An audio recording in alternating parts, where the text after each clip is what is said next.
What's happening, everybody? Jesse Bomo, Bobby C. Good to see you, Bobby.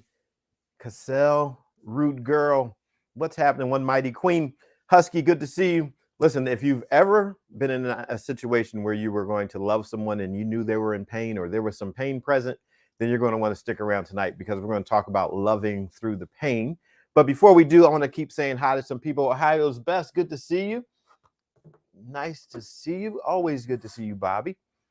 Corey, good to see you. So glad everybody's here. So who else is here? Who else is here? Ah, man. Sierra, good to see you.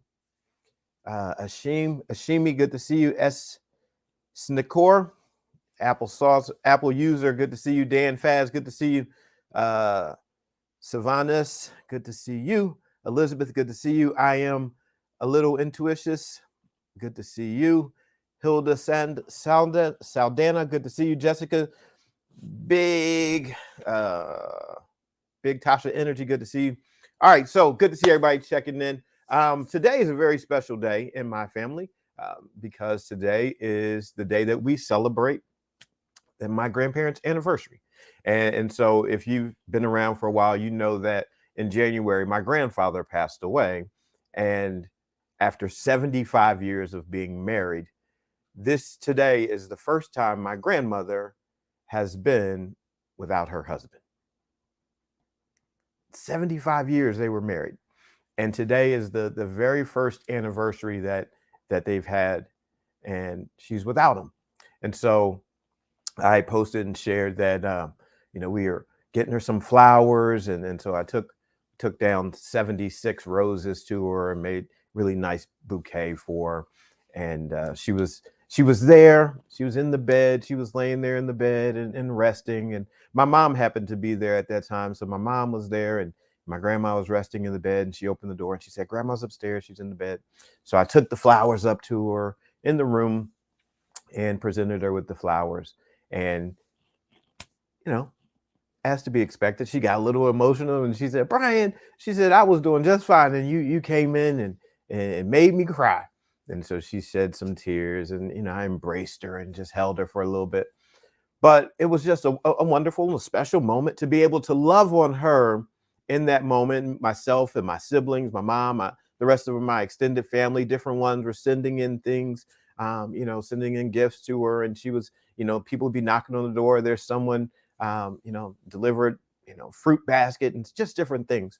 And so it got me thinking about a couple things. The opportunities that we have to love on someone when there is pain present. Right. If we ever endeavor to love anyone, to be in a relationship with someone, even in a relationship with ourselves, there is going to come a point where there is going to be some pain. Something is going to happen in this life that is going to cause us some pain, some hurt, some sorrow. That's a part of the human experience. And so today, in the last couple months, a lot of family has been in town. We had the homegoing service and all that. And, we shed plenty of tears and we cried and we celebrated his life and we were consoling one another, all that good stuff. It all happened in this process of loving each other in a time of pain. Today, my grandmother, is there. She was wearing my grandpa's watch, probably just a way to just feel close to him. But I think about it, how 75 years is a long time, right?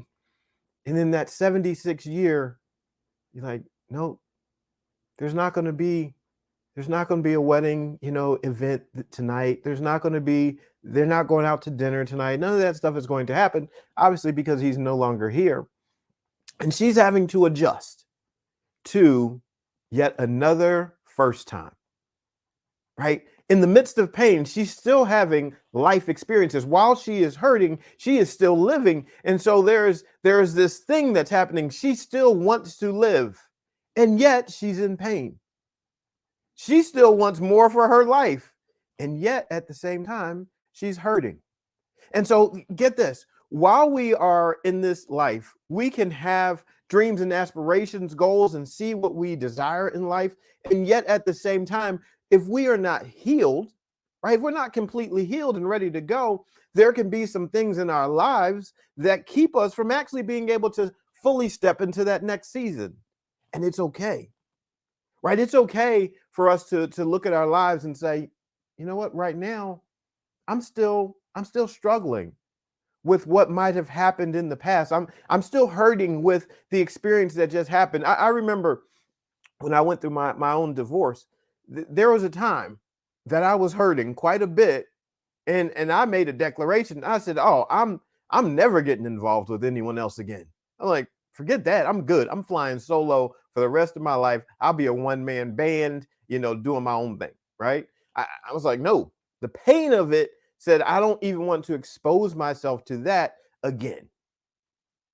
That was some hurtful language coming out of a hurt place in my life. Fortunately for me, I was around people that loved on me, cared for me, and in that love, healing happened. In that love, things started to change. My outlook and perception changed, and I said, "Oh, you know what? I could be open to that." But when you're hurting, sometimes you won't be open to certain things because you're hurting, and it's okay. It is okay to be in pain. And here's the thing: heart pain, emotional pain, mental pain, the invisible pains that we don't see, sometimes we overlook them because we don't see them. Sometimes we think that they're not as big of a deal because they're not like a broken arm or something, or a hurt back, right? We don't think of it the same way. And we think that we can just move on past it and it's going to be just fine and dandy. We're just going to heal and recover and keep on going. That's not how it works. Imagine just fracturing your arm or your leg or your spine or something, and you're in this broken place, but yet still trying to do everything that you are dreaming about and hoping for, and still trying to assert yourself at the highest levels. No, no, no, that that's not going to work out too good. You know why? Because if you ever twisted your ankle and tried to run on it, it still hurts because something has been damaged. Some damage has occurred. And when you still try to apply all the same force to that damaged place, your body is going to send signals that says, "Hey, stop doing this because I'm not okay right now. I'm not okay to go at this full speed, this full pace. I'm not okay for this intensity right now." So tonight's message is really about encouraging you in a place that is mindful of the pain, mindful of the trauma. If we're going to be in relationships with ourselves, to have healthy relationships with ourselves and with other people, we need to be mindful that when pain happens, we cannot, in a rational sense, think that someone's going to be able to apply themselves fully without having some consequence of that injury. That's why it's important that we heal. See, there might have been things that happened to you in your past. There might have been things that you've done, said, things that were done and said to you that have hurt you. And guess what? You may continue trying to move on, but if you never really heal, you're going to bring that into a new relationship. I think about, oftentimes we talk about our health and wellness. That's been a topic for this week, really moving into being a healthier version of ourselves physically, right? And so let's look at something that I oftentimes see when people have a unhealthy relationship with food, but there's some pain that is associated with it. There may have been a traumatic experience around food, what people said to you about food and how you eat, and someone may have they may have mocked you or made fun of you, or that you just had some kind of relationship with food or an experience with food or your body image as it pertains to food. And there's some pain there that is unresolved, right? It hasn't ever been taken care of. And so we end up moving into unhealthy habits. We do things that are not productive for us, and it ends up robbing us of life. Why?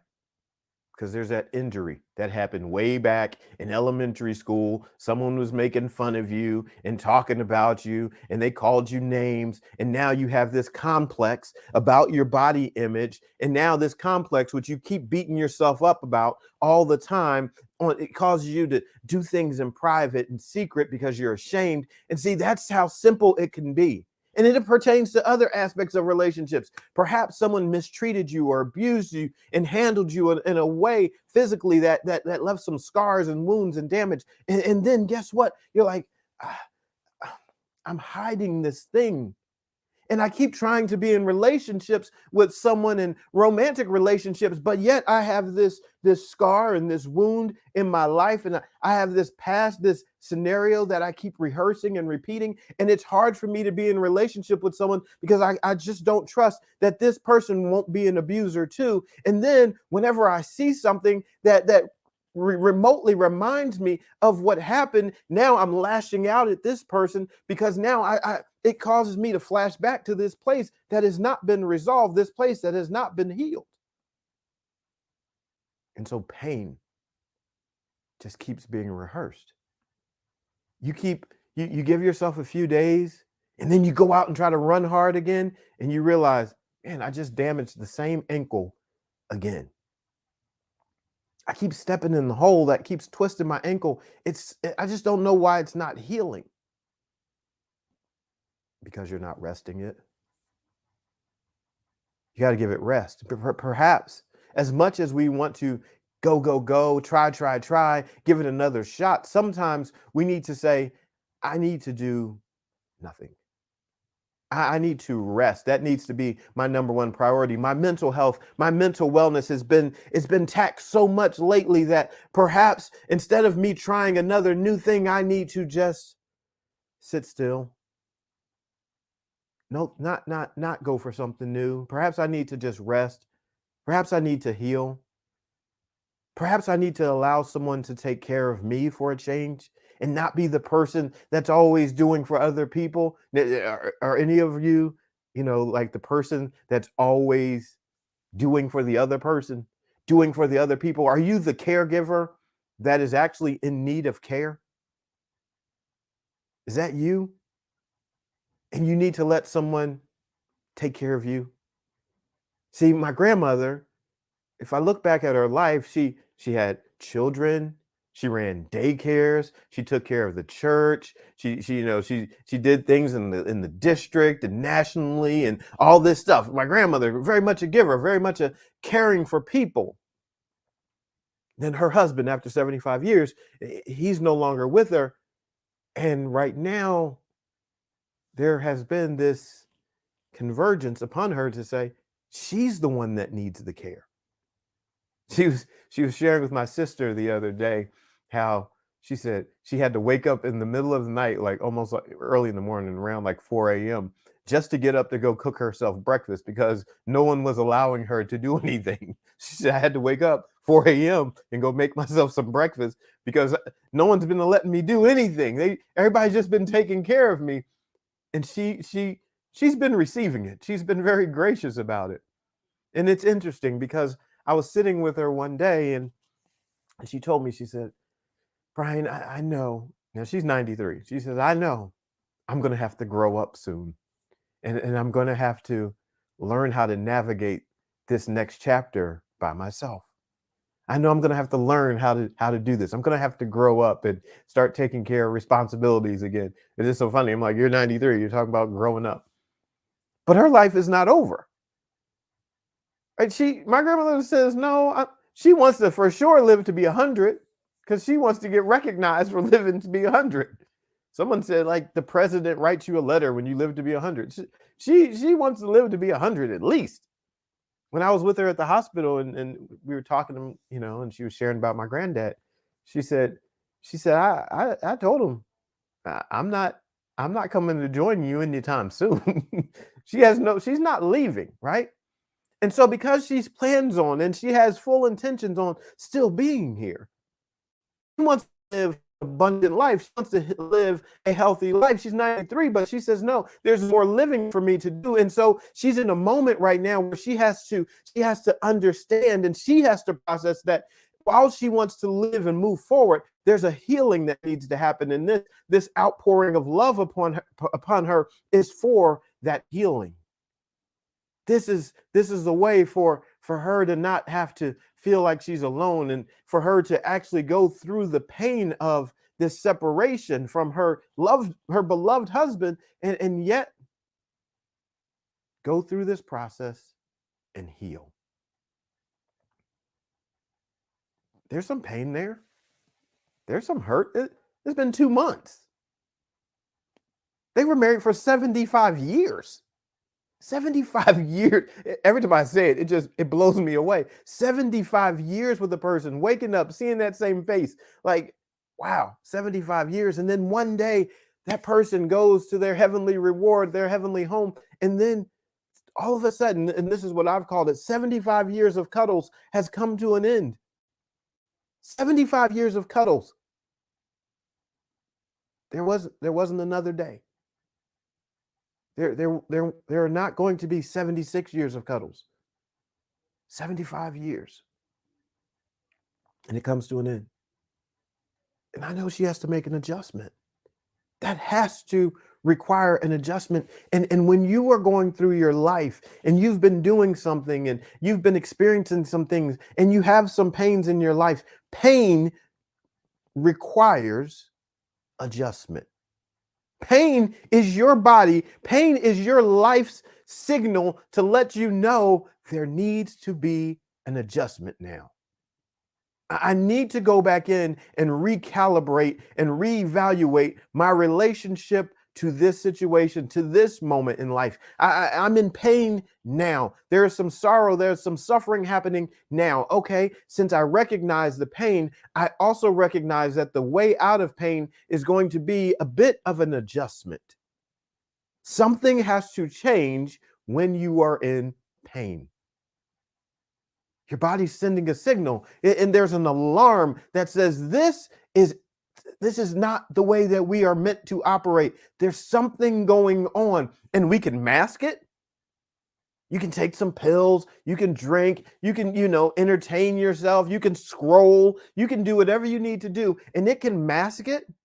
But at some point, if you slow down and you say to yourself, I love you so much that I want to listen to the pain. I'm committing to feeling the pain so I can make the adjustment.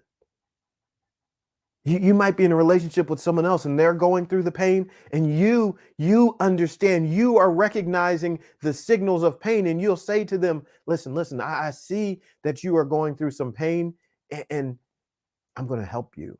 I'm going to be here with you. You can count on me. I'm going to love you through this pain. And then we have to learn. We have to learn just how much pressure can be applied. If you've ever been in pain and somebody like push in massage, there are these parts, trigger points, right? So if you've ever had a massage, there are sometimes there's a point someone can like really, touch you with a very direct pressure, and the pain can be so sharp and severe that somebody might jump and they're like, ow, that really hurt. You ever had that where somebody just poke you in the wrong spot, maybe in your back or something, and you do that thing, you're like, oh, hey, that hurt. That point that someone pressed upon, they use too much pressure in a place that causes you pain. Sometimes we have to learn, even while we are loving someone, that sometimes we need to back off a little bit. We're putting on too much pressure and we need to back off. See, pain gives us this opportunity. Loving someone in pain gives us an opportunity to decide, how are we going to show up? Are we going to be intentional and mindful and aware? Will we become the good listeners that allow us to actually hear the pain and notice the response and begin to care in such a way that it's not about our agenda, but it's about the healing? See, we can look at ourselves and think, but I mean I only mean to do well. I'm doing my best. I want to do something good. But your good, if you're not listening to the person that you are caring for, can be too much. Too much of a good thing in the wrong moment is the wrong thing. See, sometimes someone only has a 6 ounce, 8 ounce cup, and they're like, I really can't do more than that right now. But we're trying to pour gallons. We're like, but I have so much to give. I want to do this for you. I want to do that for you. And that person saying, I'm not really there right now. You might be that person. You might be feeling that like, I'm not really there right now. And someone is trying to pour on. They're trying to do too much. And you're like, no, I'm not really there. And so we have to learn this process of loving in the midst of pain is a very gentle kind of dance. I'll show you something. So I have these roses. I took her a lot of roses, but I bought myself some roses because I want some roses in my house, right? I want my atmosphere to be beautiful. So I have these roses, and so I arranged them a little bit, put them in a little, put them in my vase, right? So I have my roses, and as I was arranging my roses, I was thinking about, handling them, arranging them, and then all of a sudden, when I wasn't being mindful, I felt some pain in my hands because these roses have thorns. And I wasn't being careful. I wasn't being attentive to the situation. I wasn't being mindful. And in my carelessness, my unintentional carelessness, I began to recognize that I was applying too much pressure. And you know what the rose told me? And I recognize this every time I have these conversations and I have something that I'm sharing, all of it, I personify everything. So if you haven't caught that by now, that's what I do. But the rose began talking to me. The rose told me, you are handling me in such a way that is not favorable. So my defense is in place. And so what I'm going to do is I'm going to poke you in your hands because you are grabbing me too hard. You are holding me in a place that I do not want to be held. You are not being aware of me. And so, because you're not aware, you're going to feel the consequence of that lack of awareness. There's some pain. And it got me thinking about when we're in relationships, how we handle someone. How do we interact with someone? It also got me thinking about how we look at ourselves. See, in the midst of your situation, when you are going through something, let's call it a process of being healed, whole, beautified.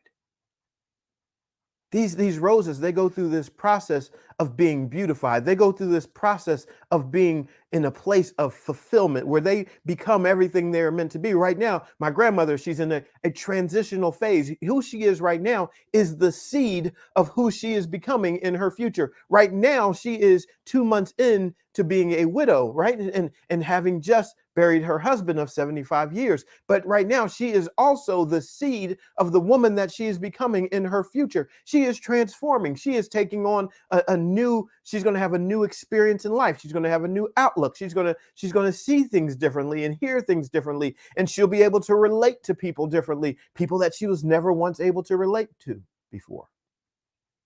It's a new thing. My grandmother, I thought about it, I said, I've never known my grandmother to be a widow, but she's a widow now. It has changed her life. And so she's the seed of who she is becoming. And in that process, she's going to develop some thorns. She will not just be altogether beautiful without the inclusion of a thorn. See, we think that the thorn is less beautiful. We don't oftentimes talk about the rose and we don't look at the rose and say, my goodness, how beautiful are the thorns too. We oftentimes will just want to clip them off or knock them off, but we don't talk about them. But the rose and the thorns are all what makes it altogether beautiful. The pain that you experience is a part of the altogether beautiful. The thorns help protect you from pain. There's something that you're going to learn. See, but the thorns, check it out. The thorns are not the dominant part of the flower. Just because you have been hurt before, that doesn't mean you need to grow your thorns out so big that they overwhelm the flower petals. Don't do that. Sometimes that's what happens. We're like, oh, I've been hurt before. And I did it. I've been hurt before. This relationship went bad. So guess what? I'm never going to be in a relationship with anyone else. I'm just going to let this thorn be so big. Like, wait, no, hold on. Hold on, slugger. You don't gotta go that far. No. You can still bloom and blossom and flourish, and your life can still open up, and you don't have to let the thorns dominate. Know that they're there, and know that those thorns give you an opportunity to enrich your relationships. Because as we know, pain is going to be a part of relationships, but also as we know, when we are aware, we can tell someone, hey, I'm in pain right now. This place it will be a thorn in your hand if you try to apply too much pressure to my life right now. Don't do that, because it will hurt you, it will hurt us.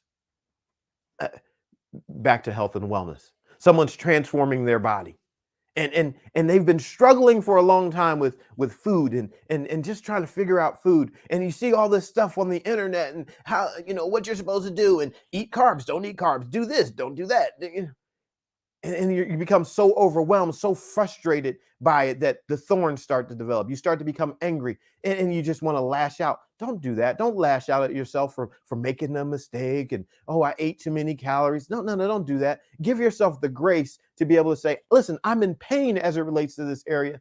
I need to give myself the grace to just begin to grow in such a way that I am not hurting myself. If that means I go from 6 sodas a day to 5 sodas a day, so be it. If that means I go from 4 Reese cups to 3 Reese cups, that's so be it. If I go from 4 slices of pizza to 3 slices of pizza, so be it. Whatever it is. Like, don't start beating yourself up, and like, oh, you need to clear out everything and just go get all veggies. You might not be ready for that. That might be a painful moment. Don't do that. We have to understand that we are in the situations we're in part because some pain has led us to this place. Your life has not been all roses. No, there have been some snags along the way. There have been some things that brought you to this place. And so tonight, what I want to encourage you to do, while you see the beauty of your life, and the possibilities of beauty for your life, take a few moments to also evaluate the pain. Don't I know you've probably heard it, that time heals all things. It's not necessarily true. That's not true. Time does not heal all things. Time is not actually the remedy for everything. That's just not true. Time heals all things? No. Because if you break your leg and you continue to do things that allow that leg not to heal, time will not heal that. Time, with the appropriate actions and care, can heal things. But time alone does not heal things. And somebody, you might be thinking that, oh, well, it's been so long. I think I'm good. I think I'm good to go again. Well, why? Did you actually do what it needed to be done in order to heal? Or did you just give it time? Because time without some type of application of healing is actually just time that hasn't been used to its greatest potential. And so today can be a moment for you where you begin to evaluate how your time is being invested. Like, maybe you need to go and get yourself some flowers. Maybe Maybe a part of your healing process. And here's, again, nightly challenges, right? Here's a little action for you. Regardless of what you are experiencing in your life, okay? It might be your health, it might be your mental health, your physical health, emotional health, relational health, financial health, professional health, entrepreneurial health, whatever kind of health, whatever situation you're going through in life. I guarantee you that there's been some pain in your life, okay? And so let's just start there. So here's my challenge to you. I challenge you and encourage you to go to get yourself some flowers. Go get yourself a plant and give it to yourself as a gift to signify that you are going to be aware of healing that needs to happen in your life. Perhaps it's a conversation that you've had with someone or something you've been holding for a long time. But I just want, I just feel good about this because I'm looking at my flowers and I think, man, eh, don't you want this for yourself? Don't you want to just have something when you walk into the room that just says, you know what, those are my healing flowers for right now. These next couple days, I'm just going to look at these flowers and think about the healing in my life, the healing that I desire, the wholeness that I desire. I want that. And if you have roses, then you go ahead and take one after a while, clip it, go old school, right? Put it in a book, smash it, save it. I don't know anybody else ever do that. I've done that a couple times, few times here and there, right? You save one of them. You can do that, like commemorate your moment, but add some beauty to your life,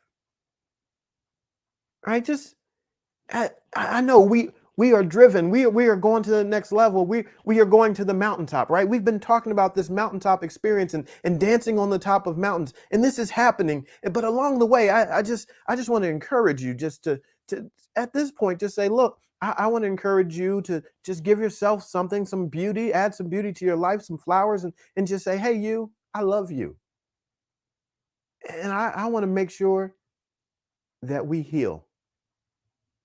Yes, talking to yourself. I want to make sure that we heal. I want to make sure that we're good. I want to make sure that we're strong because where we are going, this next level, it's going to get tight at some point, and we need to be our healthiest self. We need to be our strongest selves. So let's go ahead and commemorate a moment between me and me. And I'm just going to tell you that I love you, that I'm here for you, that I'm going to encourage you. I know I might have said some things, and now I'm just revealing myself to you right now, right? But this is the kind of conversation I have with me, so I'm gonna tell you so that you know why. Because I want you to be equipped. There are no secrets. Here's the secret. I'm saying, look, I know, Brian, that I've said some things to you that have been harmful. I know that I have doubted you. I know that I've put you down. I know that I've questioned you. I know that you've made some bad decisions and I crushed you for them. So, all that being said, bro, here's some flowers for you, man. We're going to heal, we're going to be whole, and we're going to dance on mountains. And so, when you walk in, here's a little beautiful little something between me and me. Right? I want to see it. No, I want to see it. And then when it becomes, I'm gonna hold these here because they look nice in the picture. And when it becomes a part of what you do, maybe you don't do it every month, maybe every 2 months, maybe every so often you plan in that. Now, nope, it's time for me to give myself flowers again. You can put it on the calendar. I gave myself flowers today. Today, I could go out 8 weeks from now if I decided and say I'm gonna put it on the calendar. 8 weeks from now, let me set an alarm. Hey, go buy yourself some flowers today. Like, wait, what? You're scheduling your flower buying? Yeah, why not?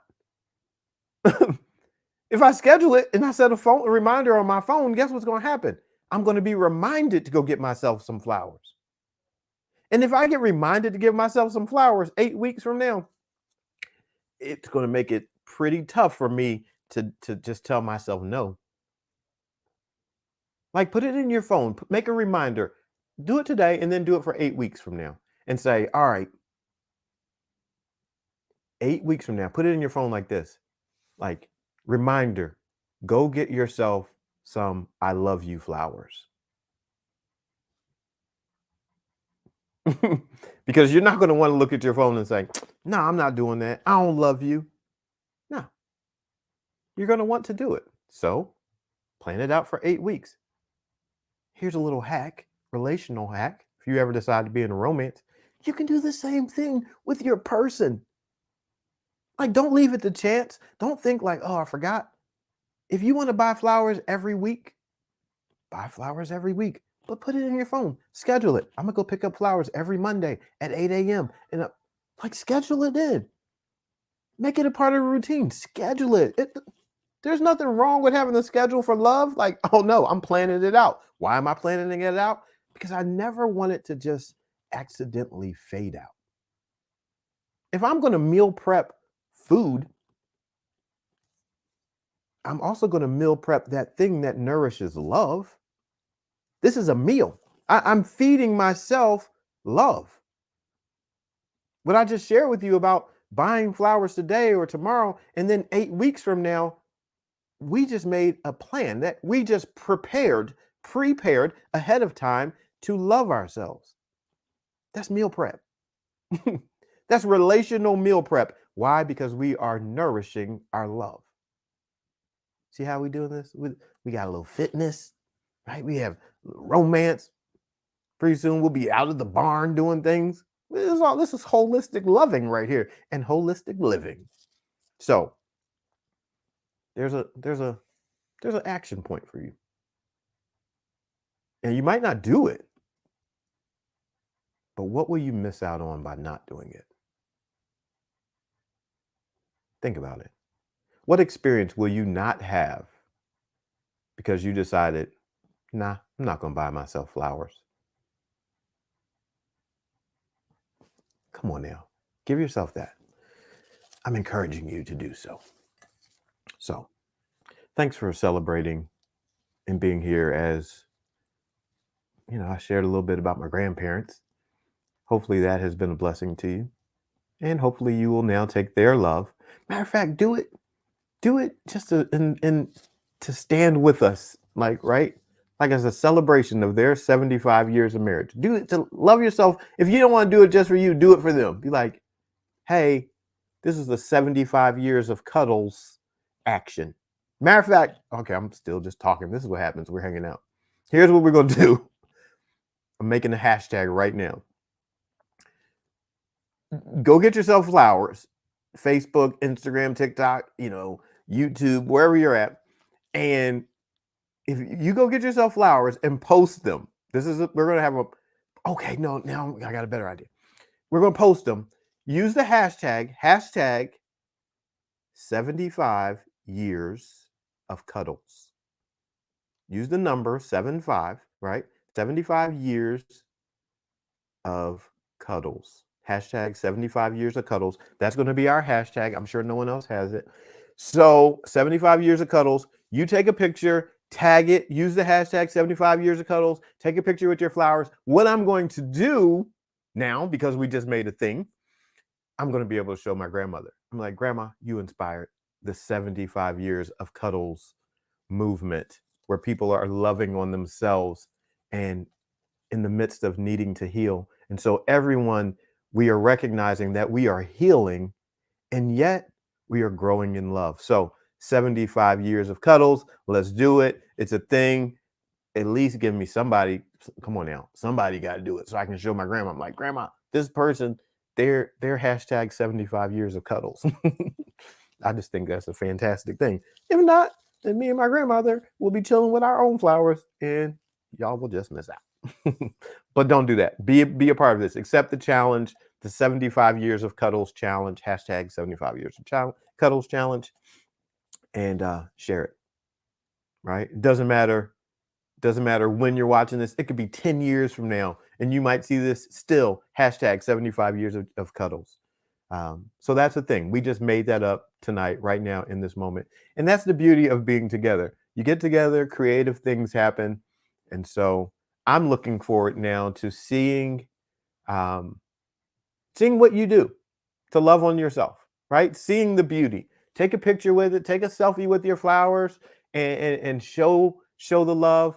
And I'm sure by the end of tonight, I'm gonna be like, oh, I'm gonna make a whole video presentation of this and use clips and highlights. So already my mind is continuing to think. So let's just make this super cool. Get yourself flowers, hashtag 75 years of cuddles, Instagram, wherever you're at on all the platforms, right?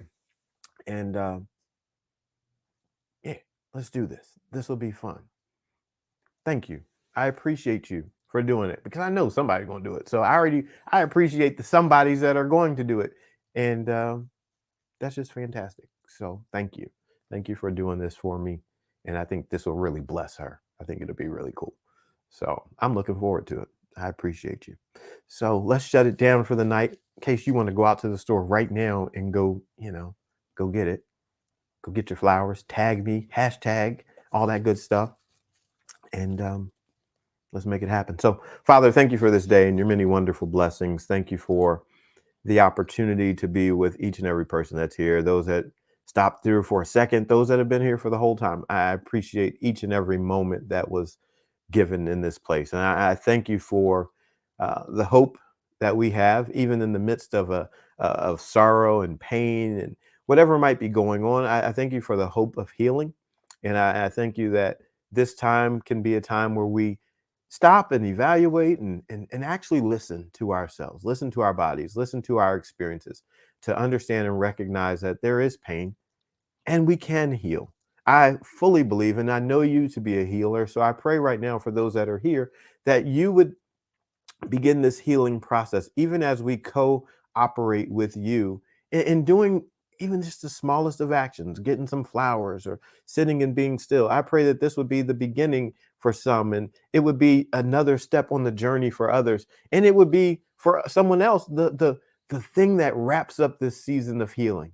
That it would even bring closure. So wherever we may be in our healing journey, I pray that you would be with us, and I pray that you would bless us and meet us exactly where we are so that we can be healed and made whole, so that we can be saved from those things that have been depleting us of life, and that we can move into everything that you have ordained for us. And I pray that our relationships would be healed and whole and healthy, and that our bodies would be as well, our minds, our that mental space would be a healthy place, that our aspirations, our endeavors would not be hampered by the pain of yesterday, but we would heal fully so that we can work and operate fully in our purpose, in our gifts, in our talents, our abilities, and experience not only having life, but having life more abundantly. And so as we pray these things, we also thank you for what is about to happen and what is already happening and the fruit of these moments. I pray for someone as they go to the store that they would just feel the breakthrough happen, that they would feel the release, that they would feel this infusion of joy, that there would be happiness, that it would just be a shift, that their environments would be just pleasant environments, that the flowers that someone puts in their home would just make their home just a more inviting and welcoming place.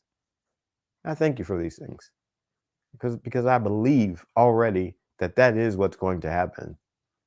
So thank you for 75 years of cuddles and the blessings of these moments. I pray blessings upon each one as we go our separate ways. And I pray that you would encamp angels of protection around us. In Jesus' name, amen. Well, thank you, everyone. I appreciate you being here. Thank you for accepting the 75 years of cuddles challenge. Go get yourself some flowers. Love on yourself in the midst of your healing process. It'll be good for you. Trust me. Love you much.